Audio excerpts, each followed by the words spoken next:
Estamos de volta. O Link Record News agora convida o professor Dr. Rodrigo Maia dos Santos, da PUC São Paulo.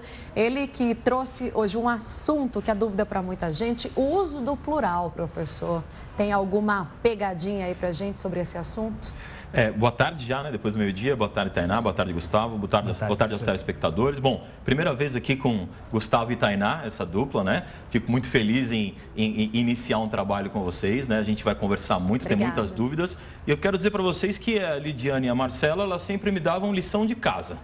E eu trazia a lição de casa e tenho certeza que vocês vão dar também. Mas eu vou dizer uma coisa, viu? Eu também dou lição de casa para os apresentadores às vezes. Também faço umas pegadinhas com os apresentadores, claro. Estou brincando, mas citei essa história, por exemplo, da Marcela, que da última vez que eu vim, falou para mim sobre essa questão justamente do plural, né? E a pergunta foi mais ou menos assim, Gustavo. Veja, plural de mão, qual que é? Mãos. Plural de pão? Pães. Aí o aluno já fica com dúvida. Ele fala assim, mão termina com ão, obviamente. Pão com ão também. Por que o plural de um é mãos e o outro é pães? E se a gente for para leão, que também termina com ão, o plural é leões. E aí ele pergunta para mim, como é que fica essa questão do plural? E aí, claro, só para brincar um pouco com Tainá e Gustavo, né? Como é que fica, então, o plural? Por que é diferente? Então, não sei. Então, na verdade, pelo amor de Deus, claro, estou brincando com vocês, porque na escola, justamente algumas vezes, o que o aluno ouve é porque é assim. É assim. É assim e pronto, e fica naquela coisa decoreba. Claro. Gustavo, eu consigo usar o telão hoje ou ainda não está preparado? Uma... Será que a gente consegue usar o telão? Se não conseguir, eu vou explicando enquanto isso, né? Vamos usar o telão, então, se a gente puder pegar o Word aí e colocar para a gente escrever um editor de texto, uma palavrinha, mas eu vou te falar, por exemplo, quando a gente escreve mão, ele não tem um acento ali em cima que a gente chama de tio, né? Então, esse tio, se a gente lembrar o formato do tio, ele é um formato do quê? Se você lembrar o formato dele, é uma cobrinha. Só que essa cobrinha, na verdade... Isso, olha que maravilha. Gostei. Eu gosto dessas coisas que a gente faz na hora, que o pessoal de casa entende e fica bem legal. Olha só. Mão. Essa que hoje a gente fala como cobrinha, minhoquinha, seja o que for, se o pessoal do estúdio puder escrever, dar um espaço, obviamente, escrever do lado manos. M-A-N-U-S. Com U, desculpa, com U, isso. N-U-S. Veja, a origem de mão é manus no latim, é um acusativo latino escrito manus. Essa palavra que vai originar mão, quer ver? Dá uma olhadinha. Esse N que você está vendo aqui, em latim para o português ele cai. E você sabe o formato que ele adquire? O formato de uma cobrinha, porque o tio na verdade é um N. Quando os monges copistas começaram a transcrever a língua portuguesa, ou outras línguas, obviamente, começaram a fazer as transcrições, eles ouviam, em vez de a pessoa falar manos, da origem latina, as pessoas falavam assim, mãos, e o N era suprimido.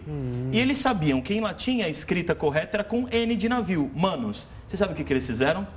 Pegaram esse N que ninguém falava na transcrição, sabe onde eles colocaram? Em cima da letra anterior.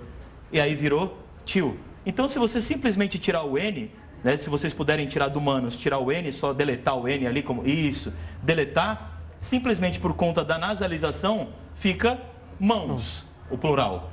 Entende? Claro. Fez sentido para vocês? O que era N, nesse sentido, mudou. Enquanto eu explico aqui, se o pessoal do estúdio puder mudar pão, ali em mão, colocar pão, eu agradeço, aí eu falo da origem também. Então, veja, se eu explico para o aluno toda essa questão da origem da língua portuguesa, explico para o aluno a questão do latim, explico para o aluno que esse N, que ele conhece como cobrinha, ou o tio que a gente fala, esse acento, na verdade, é originado de um N, tudo começa a fazer sentido. Do lado de pão, por favor, escreva panis, com I, P-A-N-I-S. Então, o plural de pão é pães pelo seguinte motivo, as pessoas não falavam panis, as pessoas falavam pães. Os monges copistas na transcrição faziam o quê? Olha, tem N, mas o pessoal não está falando esse N não. Onde eles colocavam? Em cima. Então, por isso que o plural de pão é panis. No caso aqui, panis fica pães. E se a gente pegar leão, é leones. Então, o plural fica leões. Quer ver? Não é à toa que uma pessoa do signo de leão, a gente diz que é leonina. Ou como está ainda escrito aqui para todo mundo ver, se a gente pega, por exemplo, uma padaria, também recebe o nome de panificadora.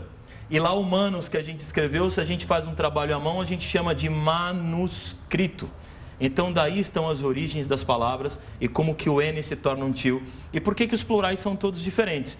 Veja, não tem um chato de um professor de português que diz assim, olha, pão tem que ser pães, mão tem que ser mãos, leão tem que ser leão, para ficar tudo complicado. Tem toda uma explicação. Tem tudo uma explicação, e o que eu defendo sempre, quando você faz essa explicação, claro que aqui de uma forma mais resumida, de uma forma mais rápida, para a gente contextualizar, as pessoas começam a entender o português. E quando elas começam a entender, elas param de decorar. E quando param de decorar, a gente começa a transformar o que eu falo sempre, que é a língua portuguesa, em querida e não mais em temida.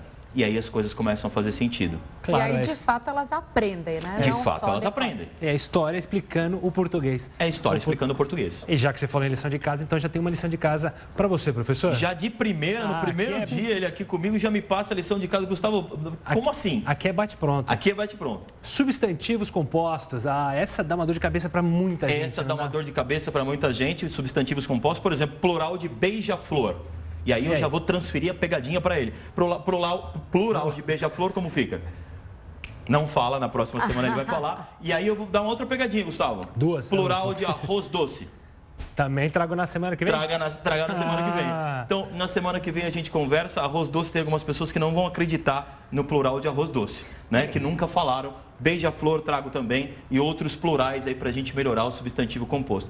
Ficou clara a questão ali do N que virou tio? Deu para entender certinho? O que vocês acharam? Foi, Mais claro, impossível, professor. Ótimo. Vai virar assunto na mesa agora, né? Em casa. Certeza. Vamos repassar para as outras pessoas esse conhecimento. Obrigada pela participação, professor. Até eu que agradeço, Tainá, eu que agradeço, Gustavo. Estou aqui à disposição de vocês. Até semana que vem, na terça-feira, a gente está aqui falando um pouquinho mais de língua portuguesa, com a lição de casa completamente feita aí para os nossos telespectadores. Trarei aqui já, professor. É isso aí. Um abraço. Até próxima. Tchau, tchau.